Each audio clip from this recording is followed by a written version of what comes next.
ನಮಸ್ಕಾರ ವೀಕ್ಷಕರೇ. ಮಕ್ಕಳು ಅಂತಂದ್ರೇ ಅದೊಂದು ರೀತಿಯ ವಿಸ್ಮಯ. ಏನೋ ಒಂದು ರೀತಿ ಮಕ್ಕಳನ್ನು ನೋಡಿದ್ರೆ ಆಹ್ಲಾದಕರ ಒಂದು ಮನಸ್ಸಿಗೆ ಒಂದು ಉಲ್ಲಾಸ ಸಿಗುತ್ತೆ.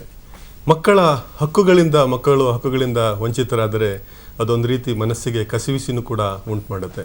ಹೌದು, ಎಲ್ಲ ಮಕ್ಕಳಿಗೂ ಎಲ್ಲ ರೀತಿಯ ಹಕ್ಕುಗಳನ್ನು ಸಿಗಬೇಕು, ಅವರು ಎಲ್ಲ ರೀತಿಯ ಒಂದು ಸೌಲಭ್ಯಗಳಿಂದ ಪಡೆದು ಅವರು ಒಂದು ಸಮಾಜದ ಮುಖ್ಯವಾಹಿನಿಗೆ ಬರಬೇಕು ಅನ್ನುವಂಥ ಉದ್ದೇಶದಿಂದ ಸರ್ಕಾರಗಳು ಸಾಕಷ್ಟು ಕಾರ್ಯಕ್ರಮಗಳನ್ನು ಹಮ್ಮಿಕೊಳ್ತಾ ಬರ್ತಾ ಇದ್ದಾವೆ. ಅದರಲ್ಲೂ ಪ್ರಮುಖವಾಗಿ ಕರ್ನಾಟಕ ರಾಜ್ಯ ಮಕ್ಕಳ ಹಕ್ಕುಗಳ ರಕ್ಷಣಾ ಆಯೋಗ ಮಕ್ಕಳ ಹಕ್ಕುಗಳ ರಕ್ಷಣೆಗೋಸ್ಕರ ಸಾಕಷ್ಟು ಒಂದು ಜನಜಾಗೃತಿಯನ್ನು ಕಾರ್ಯಕ್ರಮಗಳನ್ನು ರೂಪಿಸಿ ಸರ್ಕಾರದಲ್ಲಿ ಅದಕ್ಕೆ ಒಂದು ಕಾನೂನು ಸ್ವರೂಪ ನೀಡೋ ನಿಟ್ಟಿನಲ್ಲೂ ಕೂಡ ಕೆಲಸ ಮಾಡ್ತಾ ಇರುವಂಥದ್ದನ್ನು ನಾವೆಲ್ಲ ನೋಡ್ತಾ ಇದ್ದೇವೆ. ಇತ್ತೀಚೆಗೆ ಈ ಆಯೋಗ ಆರಂಭಿಸಿರುವಂಥ ಒಂದು ಮಹತ್ವದ ಒಂದು ಅಭಿಯಾನ ಅಂತಂದರೆ ಮಕ್ಕಳ ಭಿಕ್ಷಾಟನೆ ಮತ್ತು ಮಕ್ಕಳ ಬೀದಿ ಬದಿ ವ್ಯಾಪಾರದ ವಿರುದ್ಧ ಜನಜಾಗೃತಿ ಮೂಡಿಸುವಂಥ ನಿಟ್ಟಿನಲ್ಲಿ ದಾಪುಗಾಲಿಟ್ಟಿದೆ. ಈ ಒಂದು ಸಮಸ್ಯೆಯಿಂದ ಮಕ್ಕಳನ್ನು ಮುಕ್ತಗೊಳಿಸಿ ಅವರನ್ನು ಎಲ್ಲ ರೀತಿಯಲ್ಲೂ ಅವರನ್ನು ಒಂದು ಅಭಿವೃದ್ಧಿಗೊಳಿಸುವಂತಹ ಮುಖ್ಯವಾಹಿನಿಗೆ ತರುವಂಥ ನಿಟ್ಟಿನಲ್ಲಿ ಕೆಲಸ ಮಾಡ್ತಾ ಇದೆ. ಈ ಕಾರ್ಯಕ್ರಮಕ್ಕೆ ಬಂದಿದ್ದಾರೆ ನಮ್ಮ ಜೊತೆ ಚರ್ಚೆ ಮಾಡಲಿಕ್ಕೆ. ಈ ಕಾರ್ಯಕ್ರಮದ ಪ್ರಾಯೋಜಕರು ಕೂಡ ಕರ್ನಾಟಕ ರಾಜ್ಯ ಮಕ್ಕಳ ಹಕ್ಕುಗಳ ರಕ್ಷಣಾ ಆಯೋಗ ಆಗಿದೆ. ಈ ಆಯೋಗದ ಸಹಾಯಕ ನಿರ್ದೇಶಕರಾದಂತಹ ಎಸ್.ಆರ್. ಕವಿತಾ ಅವರು ನಮ್ಮ ಕಾರ್ಯಕ್ರಮಕ್ಕೆ ಬಂದಿದ್ದಾರೆ. ಕವಿತಾ ಅವರೇ, ಕಾರ್ಯಕ್ರಮಕ್ಕೆ ನಿಮಗೆ ಸ್ವಾಗತ. ಈಗ ಮಕ್ಕಳ ರಕ್ಷಣಾ ಆಯೋಗ, ಹಕ್ಕುಗಳ ರಕ್ಷಣಾ ಆಯೋಗ ಸಾಕಷ್ಟು ರೀತಿಯಲ್ಲಿ ಕಾರ್ಯಕ್ರಮಗಳನ್ನು ಹಮ್ಮಿಕೊಳ್ತಾ ಇದೆ. ಈಗ ಆರಂಭಿಸಿರುವಂತಹ ಒಂದು ಜನಜಾಗೃತಿ, ಈ ಜನಜಾಗೃತಿಯ ಮೂಲ ಉದ್ದೇಶ ಏನು ಅಂತ ನಾವು ನೋಡ್ಕೊಂಬರೋಣ. ಈಗ ಇತ್ತೀಚೆಗೆ ಪುರಭವನದಲ್ಲಿ ಕೈಗೊಂಡಂತಹ ಒಂದು ಮಹತ್ವದ ಅಭಿಯಾನದ ಒಂದು ದೃಶ್ಯಾವಳಿಗಳನ್ನು ನೋಡಿಕೊಂಡು ಆ ನಂತರ ನಾವು ಸಂವಾದ ಮುಂದುವರಿಸೋಣ. ಈಗ ವಿಟಿ ಪ್ಲೀಸ್.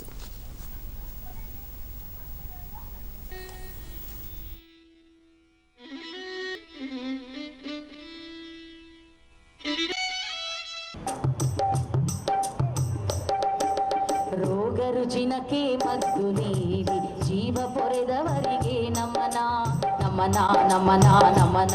ಸರ್ಕಾರದ ವಿವಿಧ ಇಲಾಖೆಗಳು ಮತ್ತು ಸ್ವಯಂ ಸೇವಾ ಸಂಸ್ಥೆಗಳ ಸಹಭಾಗಿತ್ವದಲ್ಲಿ ನಮ್ಮ ನಡೆ ಮಕ್ಕಳ ಭಿಕ್ಷಾಟನ ನಿರ್ಮೂಲನದ ಕಡೆ ಎಂಬ ಬೃಹತ್ ಮಟ್ಟದ ಆಂದೋಲನವನ್ನ ಹಮ್ಮಿಕೊಂಡಿದೆ.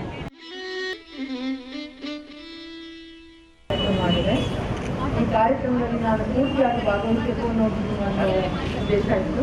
ಆದರೆ ನಮಗೆಲ್ಲ ಗೊತ್ತಿರುವಾಗ ಈಗ ನಾನು ಜ್ಞಾಪಕಕ್ಕೆ ಹೋಗಬೇಕಾಗಿದೆ. ಆದರೂ ಸಹ ನಾನು ನಿಮ್ಮೊಂದಿಗೆ ಇರ್ತೀನಿ ಅಂತ ಹೇಳಿಕೋಸ್ಕರನೇ ಬಂದಿದ್ದೇನೆ. I am always with you. ಎಲ್ಲರಲ್ಲೂ ಇನ್ನೂ ಬಹಳ ಮಕ್ಕಳಿಗೂ ಇದನ್ನು ನಿವಾರಿಸಲಿಕ್ಕೆ ನಾವೆಲ್ಲರೂ ಸಹ ಪಣ ತೊಡಬೇಕು. ನಾವೆಲ್ಲರೂ ಈ ಕಾರ್ಯಕ್ರಮ ಮಾಡಿದಾಗ ಇದನ್ನು ನೋಡಿದಾಗ ಯಾವುದೇ ಒಂದೇ ಒಂದು ಮಗು ಕೂಡ ಭಿಕ್ಷಾಟನೆಗೆ ಹೋಗಬಾರ್ದು. ಹೋದರೆ ಅದು ಸಮಾಜಕ್ಕೆ ಒಂದು ಕಾರಣ. ಅದರಿಂದ ನಾವೆಲ್ಲರೂ ಸೇರಿ ಈಗ ಇದನ್ನು ಯಾವುದೇ ಮಗುನ ಭಿಕ್ಷಾಟನೆಗೆ ಬೇಡ ಅಂತ ಹೇಳಿ ಅವರು ಇದು ಒಂದು ಒಳ್ಳೆ ಕೆಲಸ ಮಾಡ್ತಾ ಇದ್ದೀನಿ. ಅದರಲ್ಲೂ ಈ ಸಮಯದಲ್ಲಿ ಅದು ಒಂದು ಪ್ರಪಂಚದಲ್ಲೇ ನಮಗೆ ವಿಶೇಷವಾದ ಒಂದು ಯೂನಿಫಿಕೇಷನ್ ಅಂತ ಏನಿದೆ, ಅಂಥ ಸಮಯದಲ್ಲಿ ಆ ಮಕ್ಕಳಿಗೆ ನಮ್ಮ ಅಗತ್ಯ ಬಹಳ ಇದೆ. ಅದರಿಂದ ಅವ್ರ ಕಡೆ ನಮ್ಮ ಗಮನ ಕೊಡೋಣ. ಈ ಒಂದೆರಡು ಮಾತು ಹೇಳಿ ನಾನು ಹೊರಡ್ತೇನೆ. ನಿಮ್ಮೆಲ್ಲರ ಅನುಮತಿಸ್ತೇನೆ. ನಮಸ್ಕಾರ. ರೋಗ ರುಜಿನಕ್ಕೆ ಮದ್ದು ನೀಡಿ ಜೀವ ಪೊರೆದವರಿಗೆ ನಮನ ನಮನ ನಮನ ನಮನ. ಜೀವ ಪೊರೆದವರಿಗೆ ನಮನ. ನ್ಯಾಯ ನೀತಿ ಕಾನೂನು ಕೊಟ್ಟ ನ್ಯಾಯವಂತರಿಗೆ ನಮಸ್ಕಾರ ನಮಸ್ಕಾರ ನಮಸ್ಕಾರ. ನ್ಯಾಯವಂತರಿಗೆ ನಮಸ್ಕಾರ. ವಿಜ್ಞಾನದ ಲೋಕವ ತೆರೆದ ಜ್ಞಾನವಂತರಿಗೆ ವಂದನೆ ವಂದನೆ ವಂದನೆ. ಜ್ಞಾನವಂತರಿಗೆ ವಂದನೆ. ಜೀವಮಾನ ಬೆಂದುಳಿದ ಶೋಷಿತರು ಸ್ತ್ರೀಯರಿಗೆ ಶರಣೋ ಶರಣೋ ಶರಣೋ.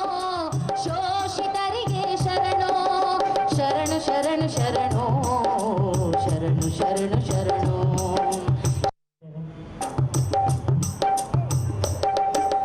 ರೋಗ ರುಜಿನಕ್ಕೆ ಮದ್ದು ನೀಡಿ ಜೀವ ಪೊರೆದವರಿಗೆ.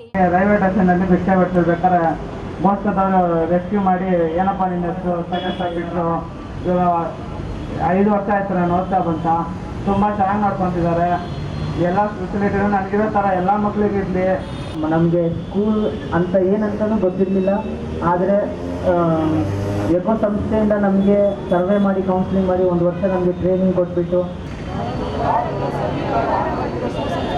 ಮಕ್ಕಳ ಹಕ್ಕುಗಳ ಒಡಂಬಡಿಕೆಯ ಆಶಯತೆಯನ್ನು ಮಕ್ಕಳ ಬದುಕು, ಅಭಿವೃದ್ಧಿ, ರಕ್ಷಣೆ ಮತ್ತು ಭಾಗವಹಿಸುವಿಕೆ, ಹಕ್ಕುಗಳ ಉಲ್ಲಂಘನೆಯನ್ನು ನಾನು ಒಪ್ಪುವುದಿಲ್ಲ. ಮಕ್ಕಳ ಬಲವಂತದ ಪಾಲಿಸುವ ಮೂಲಕ ಮಕ್ಕಳ ಸಂರಕ್ಷಣೆ ಮತ್ತು ಕಾನೂನು ಪರಿಹಾರದ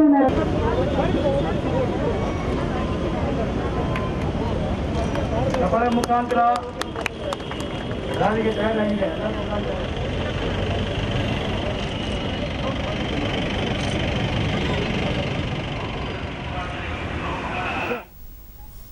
ನೋಡಿದ್ರಲ್ಲ ವೀಕ್ಷಕರೇ, ಎಲ್ಲ ಇಲಾಖೆಗಳು, ಎಲ್ಲ NGOಗಳು, ಸ್ವಯಂ ಸೇವಾ ಸಂಘ ಸಂಸ್ಥೆಗಳು ಒಟ್ಟಾರೆ ಮಕ್ಕಳ ರಕ್ಷಣೆಗೆ ಯಾವ ರೀತಿ ಒಂದು ತಮ್ಮ ಸೇವೆಯನ್ನು ಸಲ್ಲಿಸ್ತಾ ಇದ್ದಾವೆ ಅನ್ನುವಂಥದ್ದನ್ನು ಈ ಕಾರ್ಯಕ್ರಮದ ಮೂಲಕ ನಾವೆಲ್ಲ ನೋಡಿದ್ವಿ. ಇದೊಂದು ರೀತಿ ನಿಜಕ್ಕೂ ಅರ್ಥಪೂರ್ಣವಾದ ಮತ್ತು ಧನ್ಯತೆ ಮೂಡಿಸುವಂತಹ ಒಂದು ಕಾರ್ಯಕ್ರಮ.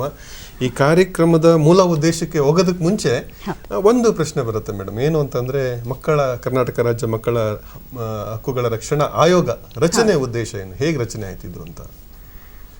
ಈ ನಮ್ಮ ಕರ್ನಾಟಕ ರಾಜ್ಯ ಮಕ್ಕಳ ಹಕ್ಕುಗಳ ರಕ್ಷಣಾ ಆಯೋಗದ ರಚನೆಯನ್ನು ನಾನು ವಿವರಿಸಬೇಕು ಅಂತ ಅಂದರೆ ಇದರ ಹಿನ್ನೆಲೆಯನ್ನು ನಾವು ಸ್ವಲ್ಪ ತಿಳ್ಕೊಳ್ಬೇಕಾಗತ್ತೆ.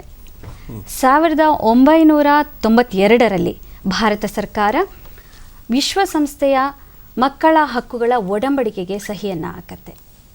ಈ ಒಡಂಬಡಿಕೆಯಲ್ಲಿ ಮಕ್ಕಳ ಹಕ್ಕುಗಳ ಬಗ್ಗೆ ಸವಿವರವಾಗಿ ಸ್ಪಷ್ಟನೆಗಳನ್ನು ನೀಡಿದ್ದಾರೆ. ಸೊ ಈ ಮಕ್ಕಳ ಹಕ್ಕುಗಳನ್ನು ಉಲ್ಲಂಘನೆ ಮಾಡಿದಂಥ ಸಂದರ್ಭಗಳಲ್ಲಿ ಮತ್ತು ಆ ಹಕ್ಕುಗಳನ್ನು ರಕ್ಷಣೆ ಮಾಡುವಂತಹ ಪರಿಸ್ಥಿತಿಯಲ್ಲಿ ಭಾರತ ಸರ್ಕಾರ 2009ರಲ್ಲಿ ರಾಷ್ಟ್ರೀಯ ಮಕ್ಕಳ ಹಕ್ಕುಗಳ ರಕ್ಷಣಾ ಆಯೋಗವನ್ನು ಸ್ಥಾಪನೆ ಮಾಡುತ್ತೆ. ಇದೇ ಆಧಾರದ ಮೇಲೆ ಕರ್ನಾಟಕ ರಾಜ್ಯವು ಕೂಡ 2009ರಲ್ಲಿ ಕರ್ನಾಟಕ ರಾಜ್ಯ ಮಕ್ಕಳ ಹಕ್ಕುಗಳ ರಕ್ಷಣಾ ಆಯೋಗವನ್ನು ಸ್ಥಾಪನೆ ಮಾಡುತ್ತೆ. ಅದು ಮಕ್ಕಳ ಹಕ್ಕುಗಳ ಉಲ್ಲಂಘನೆ ಎಲ್ಲೇ ನಡೆದರೂ, ಎಲ್ಲೇ ವರದಿಯಾದ್ರೂ ಕೂಡ ಅದನ್ನು ತಡೆಯುವಂಥ ಕೆಲಸವನ್ನು ಕರ್ನಾಟಕ ರಾಜ್ಯ ಮಕ್ಕಳ ಹಕ್ಕುಗಳ ರಕ್ಷಣಾ ಆಯೋಗ ಮಾಡುತ್ತೆ. ಇದರ ರಚನೆ ಬಗ್ಗೆ ಹೇಳಬೇಕು ಅಂತಂದರೆ, ನಮ್ಮಲ್ಲಿ ಒಬ್ಬರು ಅಧ್ಯಕ್ಷರು, ಆಮೇಲೆ 6 ಜನ ಸದಸ್ಯರುಗಳನ್ನು ಒಳಗೊಂಡಂತಹ ಒಂದು ಸಮಿತಿ ಇರುತ್ತೆ. ಈ 6 ಜನ ಸದಸ್ಯರುಗಳು ಮತ್ತು ಒಬ್ಬರು ಅಧ್ಯಕ್ಷರನ್ನು ಸಾಮಾಜಿಕ ಸೇವಾ ಕಾರ್ಯಗಳಲ್ಲಿ ತೊಡಗಿಸಿಕೊಂಡಂಥವರಿಗೆ, ಮಕ್ಕಳ ಕ್ಷೇತ್ರದಲ್ಲಿ ಅತ್ಯುನ್ನತ ಪರಿಣಿತಿಯನ್ನು ಹೊಂದಿದಂತಹ ವ್ಯಕ್ತಿಗಳನ್ನು ಸರ್ಕಾರ ನಾಮನಿರ್ದೇಶನ ಮಾಡುವ ಮೂಲಕ ನೇಮಕ ಮಾಡುತ್ತೆ. ಈ ಸದಸ್ಯರು ಮತ್ತು ಅಧ್ಯಕ್ಷರುಗಳು ಮಕ್ಕಳ ವಿಷಯಗಳಿಗೆ ಸಂಬಂಧಪಟ್ಟಂತಹ ಅನೇಕ ಹಕ್ಕುಗಳನ್ನು ಕಾಪಾಡಲಿಕ್ಕೆ ಅನೇಕ ಸಂಶೋಧನಾ ಕಾರ್ಯಗಳನ್ನು ನಡೆಸುವಂಥದ್ದು, ಸರ್ಕಾರಕ್ಕೆ ಶಿಫಾರಸುಗಳನ್ನು ನೀಡುವಂಥದ್ದು, ವರದಿಗಳನ್ನು ನೀಡುವಂಥದ್ದು ಮುಂತಾದ ಅನೇಕ ಕೆಲಸ ಕಾರ್ಯಗಳನ್ನು ನಮ್ಮ ಈ ಅಧ್ಯಕ್ಷರು ಮತ್ತು ಸದಸ್ಯರ ತಂಡ ಮಾಡುತ್ತೆ. ಅದಾದ ನಂತರ ಇವರಿಗೆ ಆಡಳಿತಾತ್ಮಕವಾಗಿ ಸಹಾಯ ಮಾಡಲಿಕ್ಕೆ ಕರ್ನಾಟಕ ಸರ್ಕಾರ ಮಹಿಳಾ ಮತ್ತು ಮಕ್ಕಳ ಅಭಿವೃದ್ಧಿ ಇಲಾಖೆ ವತಿಯಿಂದ ಕಾರ್ಯದರ್ಶಿಗಳು ಮತ್ತು ಸಹಾಯಕ ನಿರ್ದೇಶಕರು ಮತ್ತು ಇತರ ಕಚೇರಿಯ ಸಿಬ್ಬಂದಿಗಳನ್ನು ನಿಯೋಜನೆ ಮೂಲಕ ನೇಮಕ ಮಾಡುತ್ತೆ. ಸೊ ಇವರು ನಮ್ಮ ಅಧ್ಯಕ್ಷರು ಮತ್ತು ಸದಸ್ಯರುಗಳ ತಂಡಕ್ಕೆ ಆಡಳಿತಾತ್ಮಕ ವಿಚಾರಗಳಲ್ಲಿ ಸಹಾಯವನ್ನು ಮಾಡ್ತಾರೆ ಮತ್ತು ಅವರು ಕ್ಷೇತ್ರ ಮಟ್ಟದಲ್ಲಿ ಕೆಲಸ ಮಾಡಲಿಕ್ಕೆ ಅನುಕೂಲವನ್ನು ಮಾಡಿಕೊಡ್ತಾರೆ. ಇದು ಒಂದು ಕಾನೂನು ಸ್ವರೂಪನೂ ಕೂಡ ಪಡೆಯುತ್ತೆ. ಸರ್ಕಾರ ನೀವು ಕೊಟ್ಟಂತಹ ಸಲಹೆಗಳನ್ನು ಸರ್ಕಾರದನ್ನ ಸ್ವೀಕರಿಸಿ ಉತ್ತಮವಾದ ಅಂಶಗಳನ್ನು ಅಳವಡಿಸಿ ಮಕ್ಕಳ ಒಂದು ಹಕ್ಕುಗಳ ರಕ್ಷಣೆಗೆ, ಮಕ್ಕಳ ಶ್ರೇಯೋಭಿವೃದ್ಧಿಗೆ, ಸರ್ವಾಂಗೀಣ ಅಭಿವೃದ್ಧಿಗೆ ಏನೇನು ಬೇಕು ಎಲ್ಲದನ್ನು ಮಾಡುವಂತ ಒಂದು ಪೂರಕವಾದ ವೇದಿಕೆಯನ್ನು ಸೃಷ್ಟಿ ಮಾಡಿಕೊಡ್ತೀರಾ ಅಂತ ಹೇಳ್ತಾ ಇದ್ದೀರಾ. ಹೌದು, ಈ ಆಯೋಗ ಈಗ ಇತ್ತೀಚೆಗೆ ಏನೇನು ಕಾರ್ಯಕ್ರಮಗಳನ್ನು ಹಮ್ಮಿಕೊಂಡಿದೆ ಅಂತ, ಸೊ ಆ ಬಗ್ಗೆ ಒಂದು ಬೆಳಕು ಚೆಲ್ಲಿದ್ರೆ ಹೆಚ್ಚು ಒಂದು ಪ್ರಸ್ತುತ ಆಗತ್ತೆ ಅಂತ. ಆಯೋಗ ಇತ್ತೀಚೆಗೆ ಹಮ್ಮಿಕೊಂಡಿರುವಂತಹ ಕಾರ್ಯಕ್ರಮ, ನೀವು ಇತ್ತೀಚೆಗೆ ವಿಡಿಯೋದಲ್ಲಿ ನೋಡಿದ ಪ್ರಕಾರ, ಮಕ್ಕಳ ಭಿಕ್ಷಾಟನೆಗೆ ಸಂಬಂಧಪಟ್ಟಂತೆ ಮಕ್ಕಳ ಭಿಕ್ಷಾಟನೆಯನ್ನು ನಿರ್ಮೂಲನೆ ಮಾಡಲಿಕ್ಕೆ ಒಂದು ವರ್ಷದ ಮಟ್ಟಿಗೆ ಒಂದು ಕಾರ್ಯಕ್ರಮವನ್ನು ಜನಾಂದೋಲನದ ರೂಪದಲ್ಲಿ ಹಮ್ಮಿಕೊಂಡಿದೆ. ಈ ಒಂದು ಕಾರ್ಯಕ್ರಮದ ಪೂರ್ವಭಾವಿ ಸಿದ್ಧತೆಗಳು ಈಗಾಗಲೇ ಆಗಿದೆ. ಎಲ್ಲ ಸರ್ಕಾರದ ಎಲ್ಲ ಇಲಾಖೆಗಳು ಅಂದರೆ ಕಾರ್ಮಿಕ ಇಲಾಖೆ, ಶಿಕ್ಷಣ ಇಲಾಖೆ, ಸಮಾಜ ಕಲ್ಯಾಣ ಇಲಾಖೆ, ಮುಖ್ಯವಾಗಿ ಮಹಿಳಾ ಮತ್ತು ಮಕ್ಕಳ ಅಭಿವೃದ್ಧಿ ಇಲಾಖೆ, ಈ ಇಲಾಖೆಯ ಜೊತೆಗೆ ಸಹ ಸಂಬಂಧದಲ್ಲಿ ಈಗಾಗಲೇ ಪೂರ್ವಭಾವಿ ಸಿದ್ಧತೆಗಳು ನಡೆದಿದೆ. ಇನ್ನೂ 1 ವರ್ಷಕ್ಕೆ ಇದು ಒಂದೇ ಸಮನೆ ಆಗುವಂಥದ್ದು, ಒಂದೇ ಹಂತದಲ್ಲಿ ಆಗುವಂತಹ ಕೆಲಸ ಅಲ್ಲ. ಮಕ್ಕಳ ಭಿಕ್ಷಾಟನೆಯನ್ನು ನಿರ್ಮೂಲನೆ ಮಾಡುವಂಥದ್ದು ಅನೇಕ ಹಂತಗಳನ್ನು ಇದು ಒಳಗೊಂಡಿದೆ. ಈ ಎಲ್ಲ ಇಲಾಖೆಗಳು ಜೊತೆಗೆ ಸ್ವಯಂ ಸೇವಾ ಸಂಸ್ಥೆಗಳ ಸಹಕಾರದಲ್ಲಿ ನಾವು ಈ ಭಿಕ್ಷಾಟನೆಯನ್ನು ಸಂಪೂರ್ಣವಾಗಿ ನಿರ್ಮೂಲನೆ ಮಾಡಬೇಕು ಅನ್ನುವಂಥ ಕಾರ್ಯಕ್ರಮವನ್ನು ಈಗಾಗಲೇ ನಾವು ಕರ್ನಾಟಕ ರಾಜ್ಯ ಮಕ್ಕಳ ಹಕ್ಕುಗಳ ರಕ್ಷಣಾ ಆಯೋಗ ಹಮ್ಮಿಕೊಂಡಿದೆ. ಇದರ ಜೊತೆಯಲ್ಲಿ ನೀವೀಗ ನೋಡ್ತಾ ಇರಬಹುದು, ಈ ಕೋವಿಡ್ ಟೈಮನ್ನ ಆಗಿರಬಹುದು, ಹಿಂದೆನೂ ಕೂಡ ಮಕ್ಕಳನ್ನ ಬಾಧಿಸುತ್ತಿರುವಂತಹ ಇನ್ನೊಂದು ದೊಡ್ಡ ಸಮಸ್ಯೆ ಅಂದ್ರೆ ಬಾಲ ಕಾರ್ಮಿಕತೆ. ಈ ಬಾಲ ಕಾರ್ಮಿಕತೆಯನ್ನು ಕೂಡ ಹೋಗಲಾಡಿಸ್ಲಿಕ್ಕೆ ನಮ್ಮ ಆಯೋಗ ಸಾಕಷ್ಟು ಕೆಲಸ ಕಾರ್ಯಗಳನ್ನು ಮಾಡ್ತಾ ಇದೆ. ಎಲ್ಲ ಮೂಲಭೂತ ತಳಮಟ್ಟದ ಕೆಲಸ ಕಾರ್ಯಗಳು ಈಗಾಗಲೇ ಆಗಿದೆ. ಇದನ್ನು ನಾವು ತುಮಕೂರು ಜಿಲ್ಲೆಯಲ್ಲಿ ಬಾಲ ಕಾರ್ಮಿಕ ಮುಕ್ತ ಜಿಲ್ಲೆಯನ್ನಾಗಿ ಘೋಷಣೆ ಮಾಡಬೇಕು ಅನ್ನುವಂತಹ ಒಂದು ನಿಟ್ಟಿನಲ್ಲಿ ನಾವು ತುಮಕೂರು ಜಿಲ್ಲೆಯನ್ನು ಆಯ್ಕೆ ಮಾಡ್ಕೊಂಡಿದ್ದೀವಿ. ಸೊ ಹಾಗಾಗಿ ಇಲಾಖಾ ಮಟ್ಟದ ಎಲ್ಲ ಅಧಿಕಾರಿಗಳೊಂದಿಗೆ ಈ ಚರ್ಚೆಗಳು ಈಗಾಗಲೇ ನಡೆದಿದೆ, ಸಭೆ ಸಮಾರಂಭಗಳು ಈಗಾಗಲೇ ನಡೆದಿದೆ.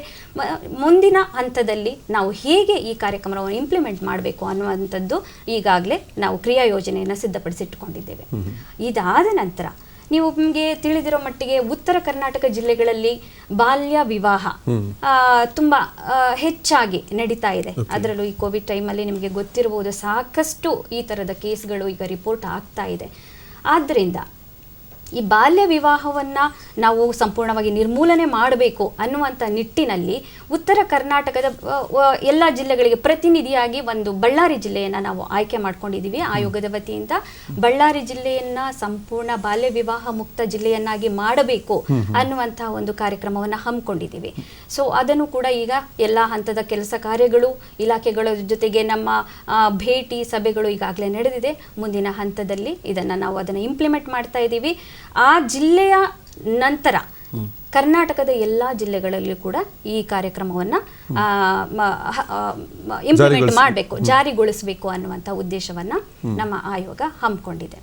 ಇದರ ಜೊತೆಗೆ ನಮ್ಮ ಆಯೋಗದ ಅಧ್ಯಕ್ಷರು ಮತ್ತು ಸದಸ್ಯರುಗಳು ಎಲ್ಲರೂ ಈ ಯುನಿಸೆಫ್ ಸಹಯೋಗದೊಂದಿಗೆ ಮಕ್ಕಳ ರಕ್ಷಣೆ ಮತ್ತು ಪೋಷಣೆಗೆ ಸಂಬಂಧಪಟ್ಟಂತೆ ಎಲ್ಲ ಇಲಾಖೆಗಳ ಅಧಿಕಾರಿಗಳಿಗೆ, ತಳಮಟ್ಟದ ಅಧಿಕಾರಿಗಳಿಗೆ, ಸಿಬ್ಬಂದಿಗಳಿಗೆ ಹೇಗೆ ಮಕ್ಕಳ ಹಕ್ಕುಗಳನ್ನು ಕಾಪಾಡಬೇಕು ಅನ್ನುವಂತಹ ತರಬೇತಿ ಕಾರ್ಯಕ್ರಮಗಳನ್ನು ಎಲ್ಲ ವಲಯವಾರು ನಮ್ಮ ಸದಸ್ಯರುಗಳು ಹಮ್ಮಿಕೊಳ್ತಾ ಇದ್ದಾರೆ.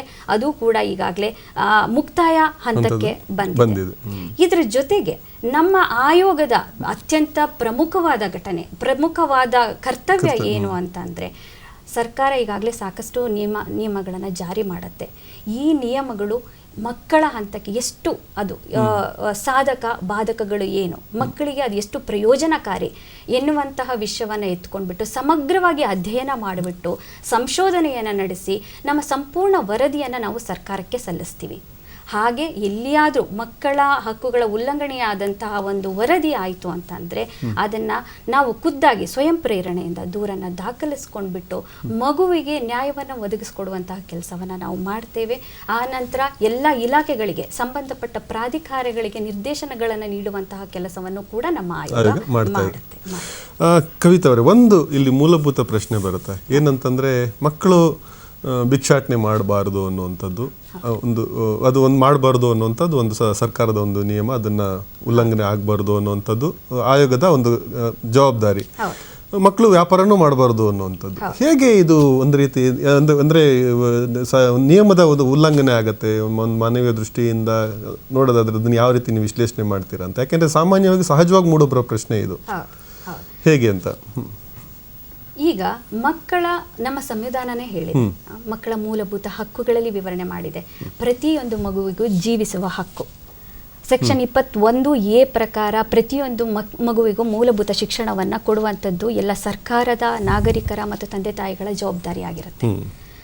ಆದರೆ ಈ ಮಕ್ಕಳು ಭಿಕ್ಷಾಟನೆಯಲ್ಲಿ ತೊಡಗಿರುವಂಥದ್ದು, ಬೀದಿ ಬದಿ ವ್ಯಾಪಾರದಲ್ಲಿ ತೊಡಗಿರುವಂಥದ್ದು, ಇಂಥ ಕೆಲಸಗಳನ್ನು ಮಾಡಿದಾಗ ಮೂಲಭೂತ ಹಕ್ಕಿಗೆ ಚ್ಯುತಿ ಬರುತ್ತೆ. ಈ ಮಗು ಮುಂದೆ ಇದನ್ನೇ ವೃತ್ತಿಯಾಗಿ ತಗೊಂಡ್ಬಿಟ್ಟು ಶಾಲಾ ಹಂತದಲ್ಲಿ ಶಾಲೆಯಿಂದ ಹೊರಗುಳಿಯುವಂತಹ ಒಂದು ಸಾಧ್ಯತೆಗಳು ತುಂಬ ಹೆಚ್ಚಾಗಿರುತ್ತೆ. ಹಾಗಾಗಿ ಇದು ಒಂದು ಖಂಡಿತವಾಗ್ಲೂ ಅಪರಾಧ ಅಂತ ಹೇಳಲಿಕ್ಕೆ ನಾನು ಇಷ್ಟಪಡ್ತೀನಿ. ಯಾವುದೇ ಮಗುವನ್ನು ನಾವು ಭಿಕ್ಷಾಟನೆಗೂ ಕೂಡ ದೂಡಬಾರದು, ಆನಂತರ ಮಗು ಭಿಕ್ಷಾಟನೆಯಲ್ಲಿ ತೊಡಗಬಾರದು, ಈ ತರ ವ್ಯಾಪಾರದಲ್ಲೂ ಕೂಡ ತೊಡಗಬಾರದು ಅನ್ನುವಂಥ ವಿಷಯವನ್ನು ನಾನು ಹೇಳಲಿಕ್ಕೆ ಇಷ್ಟ. ಅಂದ್ರೆ ಈ ರೀತಿ ತೊಡಗುವಂಥವ್ರಿಗೆ ಯಾವ ರೀತಿ ಪುನರ್ವಸತಿ ಕಲ್ಪಿಸೋದಕ್ಕೆ ಹೇಗೆ ವ್ಯವಸ್ಥೆ ಮಾಡಿದೆ ಆಯೋಗ ಅಂತ? ಈ ಭಿಕ್ಷಾಟನೆಗೆ ಸಂಬಂಧಪಟ್ಟಂತೆ ಇವಾಗಲೇ ನಾವು ನೀವೇ ನೋಡಿದ್ರಿ, ಸಾಕಷ್ಟು ಕಾರ್ಯಕ್ರಮಗಳನ್ನು ಹಮ್ಮಿಕೊಂಡಿದ್ದೀವಿ. ಭಿಕ್ಷಾಟನೆಯನ್ನ ನಾವು ಈ ಒಂದು ವರ್ಷದಲ್ಲಿ ಕೊನೆಗೊಳ್ಳಬಹುದು ಅಥವಾ ಅದಕ್ಕೂ ಮುಂದುವರಿಬಹುದು. ಈ ಭಿಕ್ಷಾಟನೆಯನ್ನು ಸಂಪೂರ್ಣವಾಗಿ ನಿರ್ಮೂಲನೆ ಮಾಡಲಿಕ್ಕೆ ಕಾಲಾವಕಾಶ ಅಂತೂ ಬೇಕೇ ಬೇಕು. ಆದರೆ ನಾವು ಈಗಾಗಲೇ ಎಲ್ಲ ಇಲಾಖೆಗಳ ಸಂಬಂಧದೊಂದಿಗೆ ಮಹಿಳಾ ಮತ್ತು ಮಕ್ಕಳ ಅಭಿವೃದ್ಧಿ ಇಲಾಖೆ, ಕಾರ್ಮಿಕ ಇಲಾಖೆ, ಸೋಷಿಯಲ್ ವೆಲ್ಫೇರ್ ಡಿಪಾರ್ಟ್ಮೆಂಟು ಮತ್ತು ಶೈಕ್ಷಣಿಕ ಇಲಾಖೆ ಬಹುಮುಖ್ಯವಾಗಿ, ಜೊತೆಗೆ ಪೊಲೀಸ್ ಇಲಾಖೆ, ಈ ಎಲ್ಲ ಇಲಾಖೆಗಳೊಂದಿಗೆ ನಾವು ಮೀಟಿಂಗ್ಗಳನ್ನು ಮಾಡಿ ಸಭೆಗಳನ್ನು ನಡೆಸಿ ಒಂದು ಕ್ರಿಯಾ ಯೋಜನೆಯನ್ನು ನಾವು ತಯಾರು ಮಾಡಿದ್ದೀವಿ. ನಮ್ಮ ಆಯೋಗದ ಕ್ರಿಯಾ ಯೋಜನೆ 2 ಹಂತಗಳಲ್ಲಿ ಮುಂದುವರಿಯುತ್ತೆ. ಮೊದಲನೇ ಹಂತದಲ್ಲಿ ನಾವೇನು ಮಾಡ್ತೀವಿ, ಯಾವ ಪ್ರದೇಶಗಳಲ್ಲಿ ಈ ಭಿಕ್ಷುಕ ಮಕ್ಕಳು ಹೆಚ್ಚಾಗಿ ಕಂಡು ಬರ್ತಾರೆ ಅಂತಹ ಪ್ರದೇಶಗಳನ್ನು ನಾವು ಪ್ರಮುಖವಾಗಿ ಗುರುತಿಸ್ಬಿಟ್ಟು ಸಮೀಕ್ಷೆಯನ್ನು ಮಾಡ್ತೀವಿ. ಆ ನಂತರ ಮಗುವನ್ನು ಸಾಧ್ಯವಾದಷ್ಟು ಅದರ ಕುಟುಂಬದ ಜೊತೆಗೆ ರೀಇಂಟಿಗ್ರೇಟ್ ಮಾಡುವಂತಹ ಕೆಲಸವನ್ನು ನಾವು ಮಾಡ್ತೇವೆ. ಇದಕ್ಕೆ ಪ್ರತಿಯೊಂದು ಮಗುವಿನ ಕೇಸ್ ಸ್ಟಡಿಯನ್ನು ನಾವು ಮಾಡ್ತೀವಿ, ದಾಖಲಾತಿಗಳ ನಿರ್ವಹಣೆಯನ್ನು ನಾವು ಮಾಡ್ತೀವಿ. ಇದಕ್ಕೆ ನಮಗೆ ಸ್ವಯಂ ಸೇವಾ ಸಂಸ್ಥೆಗಳು ಅತಿ ಹೆಚ್ಚಿನ ಮಟ್ಟದಲ್ಲಿ ನಮಗೆ ಸಹಕಾರವನ್ನು ನೀಡ್ತಾ ಇದೆ. ಎಲ್ಲ ದಾಖಲಾತಿಗಳನ್ನು ನಿರ್ವಹಣೆ ಮಾಡುವಂತಹ ಕೆಲಸವನ್ನು ನಾವು ಅವರಿಗೆ ಒಪ್ಪಿಸ್ತಾ ಇದ್ದೀವಿ. ಆ ನಂತರ ನಮ್ಮ ಜಿಲ್ಲಾ ಮಕ್ಕಳ ರಕ್ಷಣಾ ಅಧಿಕಾರಿಗಳು DCPO ಅಂತ ಇರ್ತಾರೆ, ಅವರು ಈ ಇಡೀ ಕಾರ್ಯಕ್ರಮಕ್ಕೆ ಒಂದು ನೋಡಲ್ ಆಫೀಸರ್ ಆಗಿ ನಾವು ನೇಮಕ ಮಾಡಿದ್ದೀವಿ. ಪ್ರತಿಯೊಂದು ಮಗುವಿನ ದಾಖಲಾತಿಯನ್ನು ನಿರ್ವಹಿಸಿದಾಗ ನಮಗೆ ಯಾವ ಮಗು ಶಾಲೆಯಿಂದ ಹೊರಗೆ ಉಳಿದಿದೆ, ಯಾವ ಮಗು ಶಾಲೆಗೆ ಹೋಗ್ತಾ ಇದೆ ಅನ್ನುವಂಥ ಮಾಹಿತಿ ಕೂಡ ನಮಗೆ ಸಿಗುತ್ತೆ. ಈ ಮಗುವನ್ನು ಕುಟುಂಬದೊಂದಿಗೆ ರೀಇಂಟಿಗ್ರೇಟ್ ಮಾಡಲಿಕ್ಕೆ ಪ್ರಯತ್ನ ಮಾಡ್ತೀವಿ. ಆ ಕುಟುಂಬಕ್ಕೆ ಸರ್ಕಾರದ ವತಿಯಿಂದ ಯಾವ ರೀತಿಯಲ್ಲಿ ನಾವು ಆರ್ಥಿಕ ಸೌಲಭ್ಯವನ್ನು ಒದಗಿಸಿಕೊಡಬಹುದು ಇದನ್ನು ನಾವು ಪ್ರಯತ್ನ ಮಾಡ್ತೀವಿ. ಈಗ ಆಹಾರ ಮತ್ತು ಸರಬರಾಜು ಇಲಾಖೆಯಿಂದ ಪಡಿತರವನ್ನು ನೀಡುವಂಥದ್ದು, ಯಾವ ರೀತಿಯಲ್ಲಿ ಈ ಕುಟುಂಬಗಳಿಗೆ, ಈಗ ಮಕ್ಕಳನ್ನು ಭಿಕ್ಷಾಟನೆಗೆ ದೂಡುವಂಥದ್ದು ಮುಖ್ಯವಾಗಿ ಆರ್ಥಿಕ ಸಮಸ್ಯೆಯಿಂದ. ಹಾಗಾಗಿ ನಾವೇನು ಮಾಡ್ತೀವಿ, ಆ ಕುಟುಂಬಕ್ಕೆ ಎಷ್ಟು ಸಾಧ್ಯನೋ ಅಷ್ಟು ಆರ್ಥಿಕ ಸೌಲಭ್ಯಗಳನ್ನು ಒದಗಿಸಿಕೊಡ್ಲಿಕ್ಕೆ ಪ್ರಯತ್ನ ಮಾಡ್ತೀವಿ. ಆ ನಂತರ ಆ ಮಗುವನ್ನು ಶಾಲೆಗೆ ಸೇರಿಸುವಂತಹ ಕೆಲಸವನ್ನು ಮಾಡ್ತೀವಿ. ಇದು ಪ್ರಮುಖವಾಗಿ ಶಿಕ್ಷಣ ಇಲಾಖೆ ಇದರ ಮುಂದಾಳತ್ವವನ್ನು ವಹಿಸಬೇಕಾಗತ್ತೆ, ದಾಖಲಾತಿಗಳನ್ನು ನಿರ್ವಹಿಸಬೇಕಾಗತ್ತೆ. ಅದಾದ ನಂತರ ಮಗು ಶಾಲೆಗೆ ಹೋಗುತ್ತೆ. ಒಂದು ವೇಳೆ ಈ ಮಗು ಮಧ್ಯಂತರದಲ್ಲಿ ಶಾಲೆಯನ್ನು ಬಿಟ್ಟಂತಹ ಸಂದರ್ಭದಲ್ಲಿ ಮತ್ತೆ ಆ ಮಗು ಬೀದಿಗೆ ಬಂದಂತಹ ಸಂದರ್ಭದಲ್ಲಿ ಈ ಮಗು ಕಂಡು ಬಂದರೆ ನಾವೇನು ಮಾಡ್ತೀವಿ, CWC ನಮ್ಮಲ್ಲಿ ಮಕ್ಕಳ ಕಲ್ಯಾಣ ಸಮಿತಿ ಅನ್ನುವಂಥ ಒಂದು ಸಂಸ್ಥೆ ಇದೆ, ನಾವು ಅಲ್ಲಿ ಮಕ್ಕಳನ್ನು ಪ್ರೊಡ್ಯೂಸ್ ಮಾಡುವಂತಹ ಕೆಲಸ ಮಾಡ್ತೀವಿ. ಅದಾದ ನಂತರ ಮಕ್ಕಳ ಕಲ್ಯಾಣ ಸಮಿತಿಯಲ್ಲಿ ವಿಚಾರಣೆಗಳು ಎಲ್ಲ ನಡೆದ ನಂತರ ಮಗುವನ್ನು ಎಲ್ಲಿಗೆ ಸೇರಿಸಬೇಕು, ಸಾಕಷ್ಟು NGOಗಳು ಕೂಡ ಇವಾಗ ಸುಧಾರಣಾ ಸಂಸ್ಥೆಗಳನ್ನು ನಡೆಸ್ತಾ ಇದೆ, ಸರ್ಕಾರಿ ಸುಧಾರಣಾ ಸಂಸ್ಥೆಗಳಿವೆ. ಸೊ ಅಲ್ಲಿಗೆ ನಾವು ಮಗುವನ್ನು ತಲುಪಿಸುವಂಥ ಕೆಲಸ ಮಾಡ್ತೀವಿ. ಆದರೂ ಕೂಡ ಮಗುವಿಗೆ 18 ವರ್ಷ ಆಗುವವರೆಗೂ ಕೂಡ ಮಗುವಿನ ಸಂಪೂರ್ಣ ದಾಖಲಾತಿಗಳು ನಮ್ಮ ಕಡೆ ಇರಬೇಕು. ಆ ರೀತಿಯಲ್ಲಿ ನಾವು ಪ್ರಯತ್ನವನ್ನು ಮಾಡ್ತಾ ಇದ್ದೀವಿ. ಸಮಸ್ಯೆ ಈಗ ಮಕ್ಕಳು ಎಲ್ಲೋ ಭಿಕ್ಷಾಟನೆ ಮಾಡ್ತಾ ಇರ್ತವೆ ಅಥವಾ ಬೀದಿಲಿ ವ್ಯಾಪಾರ ಮಾಡ್ತಾ ಇರ್ತವೆ, ಈ ರೀತಿಯ ಸಮಸ್ಯೆ ಕಂಡು ಬಂದ್ರೆ ಸಾರ್ವಜನಿಕರು ಏನ್ ಮಾಡ್ಬೇಕಾಗತ್ತೆ ಅಂತ? ಹೌದು, ಬಹಳ ಮುಖ್ಯವಾದ ಪ್ರಶ್ನೆ. ಈ ಮಕ್ಕಳು ಬೀದಿಯಲ್ಲಿ ಕಂಡು ಬಂದ್ರೆ, ಭಿಕ್ಷೆಯನ್ನು ಬೇಡುವುದು ಕಂಡು ಬಂದ್ರೆ, ಮಕ್ಕಳು ವ್ಯಾಪಾರದಲ್ಲಿ ತೊಡಗಿರುವಂತಹ ಸಂದರ್ಭಗಳಲ್ಲಿ ಕಂಡು ಬಂದ್ರೆ ನಮ್ಮ ಆಯೋಗ ಸದಾಕಾಲ ಎಚ್ಚರವಾಗಿರುತ್ತೆ. ಒಂದು ಆ ನಂತರ ಇವರಿಗೆ ಸಹಾಯ ಮಾಡಲಿಕ್ಕೆ ನಮ್ಮ ಮಕ್ಕಳ ಸಹಾಯವಾಣಿ 1098 ಇಲ್ಲಿಗೆ ಕರೆಯನ್ನ ಮಾಡಬಹುದು. ಆ ಮುಂದಿನ ಹಂತವನ್ನ CRT ಅವರು ನೋಡ್ಕೊಳ್ತಾರೆ. ಅದಾದ ನಂತರ ಪೊಲೀಸ್ನವರಿಗೆ ಮಾಹಿತಿಯನ್ನು ತಲುಪಿಸ್ಬೋದು. ಅದಾದ ನಂತರ ನಮ್ಮ ಮಹಿಳಾ ಮತ್ತು ಮಕ್ಕಳ ಅಭಿವೃದ್ಧಿ ಇಲಾಖೆ ವತಿಯಿಂದ ಸಾಕಷ್ಟು ಸುಧಾರಣಾ ಸಂಸ್ಥೆಗಳು, ನೀವು ಹೊಸೂರು ರಸ್ತೆ ಕಿದ್ವಾಯಿ ಹಾಸ್ಪಿಟಲ್ ಹತ್ರ ಅಲ್ಲಿ ಸುಧಾರಣಾ ಸಂಸ್ಥೆಗಳು ಇದೆ, ಅಲ್ಲಿಗೆ ಕೂಡ ಮಗುವನ್ನು ಕರೆದುಕೊಂಡು ಹೋಗಿ ಬಿಡುವಂತಹ ಪ್ರಯತ್ನವನ್ನ ಮಾಡಬಹುದು. ಇದಾದ ನಂತರ ನಮ್ಮ ಆಯೋಗದ ವತಿಯಿಂದ ನಾವೇನು ಮಾಡಿದೀವಿ ಅಂತಂದ್ರೆ, ಇತ್ತೀಚೆಗೆ ನಾವು ಒಂದು ವೆಬ್ಸೈಟ್ ಅನ್ನ ಲಾಂಚ್ ಮಾಡಿದೀವಿ. ವೆಬ್ಸೈಟ್ಗೆ ಯಾರು ಬೇಕಾದರೂ ಲಾಗಿನ್ ಆಗ್ಬೋದು, ಪಬ್ಲಿಕ್ಕಿಗೆ ಇವಾಗ ಅವೈಲೇಬಲ್ ಇದೆ. KSCPCR.Karnataka.gov.in ಅಂತ ಅಂದ್ಬಿಟ್ಟು ಇಲ್ಲಿಗೆ ಲಾಗಿನ್ ಆಗಿಬಿಟ್ಟು ಇಲ್ಲಿ ಕರೆ ಅನ್ನುವಂಥ ಒಂದು ಅಪ್ಲಿಕೇಶನ್ ಇದೆ. ಆ ಅಪ್ಲಿಕೇಶನ್ ಮೇಲೆ ಕ್ಲಿಕ್ ಮಾಡಿದಾಗ ಮಗುವಿನ ಬಗ್ಗೆ ಅಥವಾ ಯಾವ ಮಗುವೆ ಭಿಕ್ಷಾಟನೆ ಬೇಡುವಂಥ ಮಗು ಮಾತ್ರ ಅಲ್ಲ, ಮಗು ಯಾವುದೇ ದೌರ್ಜನ್ಯಕ್ಕೆ ಒಳಗಾಗಿದ್ರು, ಮಗುವಿನ ಬಗ್ಗೆ ಯಾವುದೇ ಕೇಸನ್ನು ದಾಖಲು ಮಾಡಬೇಕು ಅಂತಿದ್ರು ಇಲ್ಲಿ ದಾಖಲು ಮಾಡಬಹುದು. ಮಾಡಿದಾಗ ಮುಂದಿನ ಹಂತವನ್ನ ನಾವು ಆಯೋಗದ ಕಡೆಯಿಂದ ನಿರ್ವಹಿಸುತ್ತೀವಿ. ಈಗ ಅಂತಿಮವಾಗಿ ಈ ಭಿಕ್ಷಾಟನೆಗೆ ದೂಡುವಂಥದ್ದು, ಮಕ್ಕಳಿಗೆ ಅಂಗವೈಕಲ್ಯ ಮಾಡುವಂಥದ್ದು, ಈ ರೀತಿಯ ಒಂದು ಸಮಸ್ಯೆಗಳು ಇದು ಕಂಡು ಬಂದರೆ ಅದಕ್ಕೆ ಯಾವ ರೀತಿ ಶಿಕ್ಷೆ ಇದೆ ಅಂತ, ಹೇಗೆ ಅದನ್ನ ನಿರ್ವಹಣೆ ಮಾಡಲಾಗುತ್ತೆ ಅಂತ? ಇದೊಂದು ಅತ್ಯಂತ ಘೋರವಾದ ಅಪರಾಧ ಅಂತ ಹೇಳಲಿಕ್ಕೆ ಇಷ್ಟಪಡ್ತೀನಿ. ಯಾವುದೇ ಮಗು ಜೀವಿಸುವ ಹಕ್ಕನ್ನು ಹೊಂದಿರುತ್ತೆ. ಆ ಮಗುವನ್ನ ಬಾಲ್ಯವನ್ನ ಒಂದು ಮಗು ಸಂಪೂರ್ಣವಾಗಿ ಅನುಭವಿಸಬೇಕು. ಅದು ಸಾಧ್ಯವಾಗದೇ ಇದ್ದಂತಹ ಸಂದರ್ಭದಲ್ಲಿ ನಮ್ಮ ಸರ್ಕಾರ, ನಾವು ಎಲ್ಲರೂ ನಾಗರಿಕರು ಎಲ್ಲರೂ ಜವಾಬ್ದಾರಿ ಆಗ್ತೀವಿ. ಈ ರೀತಿಯಲ್ಲಿ ಯಾವುದೇ ಮಗುವನ್ನು ಭಿಕ್ಷಾಟನೆಗೆ ದೂಡಿದಲ್ಲಿ ಬಾಲ ನ್ಯಾಯ ಕಾಯ್ದೆ 2015 ಅದರ ಸೆಕ್ಷನ್ 77ರ ಪ್ರಕಾರ ಸೆಕ್ಷನ್ 77ರ ಪ್ರಕಾರ 7 ವರ್ಷಗಳವರೆಗೆ ಕಠಿಣವಾದ ಶಿಕ್ಷೆ ಮತ್ತು 5 ವರ್ಷಗಳವರೆಗೆ ದಂಡವನ್ನ ವಿಧಿಸುವಂತಹ ಕೆಲಸವನ್ನ ಮಾಡುತ್ತೆ. ಹಾಗೇನೆ ಮಗುವಿಗೆ ಯಾವುದೇ ಊನವನ್ನ, ದೈಹಿಕ ಊನವನ್ನು ಮಾಡಿದಂತಹ ಸಂದರ್ಭದಲ್ಲಿ ಅವರಿಗೂ ಕೂಡ 10 ವರ್ಷಗಳವರೆಗೂ ಕೂಡ ಕಠಿಣ ಶಿಕ್ಷೆಯನ್ನು ವಿಧಿಸುವಂತಹ ಕೆಲಸವನ್ನ ಮಾಡುತ್ತೆ ಮತ್ತು 7 ಲಕ್ಷ ರೂಪಾಯಿಗಳ ದಂಡವನ್ನ ವಿಧಿಸಬಹುದು. ಹಾಗೆ ಮಗುವನ್ನ ಯಾವುದೇ ಮಾದಕ ವಸ್ತುಗಳನ್ನ ನೀಡಿದರೆ ಅದಕ್ಕೂ ಕೂಡ ಈ ಕಾಯ್ದೆ ಸೆಕ್ಷನ್ 78ರ ಪ್ರಕಾರ ಕಠಿಣವಾದ ಶಿಕ್ಷೆಯನ್ನು ವಿಧಿಸಬಹುದು ಮತ್ತು ದಂಡವನ್ನು ಕೂಡ ವಿಧಿಸಬಹುದು. ಇದರ ಬಗ್ಗೆ ನಮ್ಮ ಸಾರ್ವಜನಿಕರಿಗೆ ಸಾಕಷ್ಟು ಮಾಹಿತಿಯನ್ನ ಮತ್ತು ಜಾಗೃತಿಯನ್ನ ಉಂಟು ಮಾಡುವಂಥದ್ದು ನಮ್ಮ ಮತ್ತು ಮಹಿಳಾ ಮತ್ತು ಮಕ್ಕಳ ಅಭಿವೃದ್ಧಿ ಕಲ್ಯಾಣ ಇಲಾಖೆಯ ಜವಾಬ್ದಾರಿಯಾಗಿರುತ್ತೆ, ಸರ್ಕಾರದ ಜವಾಬ್ದಾರಿಯಾಗಿರುತ್ತೆ. ಅಂತಿಮವಾಗಿ ನೀವು ಸಾರ್ವಜನಿಕರಿಗೆ ಏನು ಯಾವ ರೀತಿ ಮನವಿ ಮಾಡ್ಕೊಳ್ತೀರಾ, ಹೇಗೆ ಅಂತ ಕೊನೆಯ ಸಂದು ಏನು ಹೇಳ್ತೀರಾ ಅಂತ? ನಾನು ಸಾರ್ವಜನಿಕರಲ್ಲಿ ಕೇಳ್ಕೊಳ್ಳೋದು ಇಷ್ಟೇ, ಯಾವುದೇ ಒಂದು ಮಗು ಸಂಕಷ್ಟಕ್ಕೆ ಸಿಲುಕಿದಾಗ ಆ ಮಗುವಿನ ಹಕ್ಕಿನ ಉಲ್ಲಂಘನೆ ಆಗತ್ತೆ ಅನ್ನುವಂಥದ್ದನ್ನ ಎಲ್ಲ ಸಾರ್ವಜನಿಕರು ಕೂಡ ನಮ್ಮ ಜವಾಬ್ದಾರಿ ಇದು. ಏನೋ ನಡೀತಾ ಇದೆ ಅಂತ ಅಂದ್ಬಿಟ್ಟು ನಾವು ಅದನ್ನ ನೆಗ್ಲೆಕ್ಟ್ ಮಾಡಿಬಿಟ್ಟು ನಮ್ಮ ಕೆಲಸ ಕಾರ್ಯಗಳಲ್ಲಿ ತೊಡಗುವಂಥದ್ದಲ್ಲ. ಪ್ರತಿಯೊಂದು ಮಗು ಒಂದು ಹೇಳಿಕೆ ಇದೆ, ಇಂದಿನ ಮಕ್ಕಳೇ ಮುಂದಿನ ಪ್ರಜೆಗಳು ಅಂತ ಅಂದ್ಬಿಟ್ಟು. ಆದರೆ ಪ್ರಸ್ತುತ ಸನ್ನಿವೇಶಕ್ಕೆ ಅದು ಆಗಲ್ಲ. ಯಾಕೆಂದ್ರೆ ಇಂದಿನ ಮಕ್ಕಳು ಇಂದಿನ ಪ್ರಜೆಗಳು. ಪ್ರತಿಯೊಬ್ಬ ವ್ಯಕ್ತಿ ಏನು ಹಕ್ಕನ್ನ ಅನುಭವಿಸ್ತಾನೆ ಆ ಪ್ರತಿಯೊಂದು ಹಕ್ಕನ್ನು ಕೂಡ ಮಗು 18 ವರ್ಷ ಒಳಪಟ್ಟ ಮಗು ಅನುಭವಿಸ್ಲಿಕ್ಕೆ ಅರ್ಹತೆಯನ್ನು ಹೊಂದಿರುತ್ತೆ.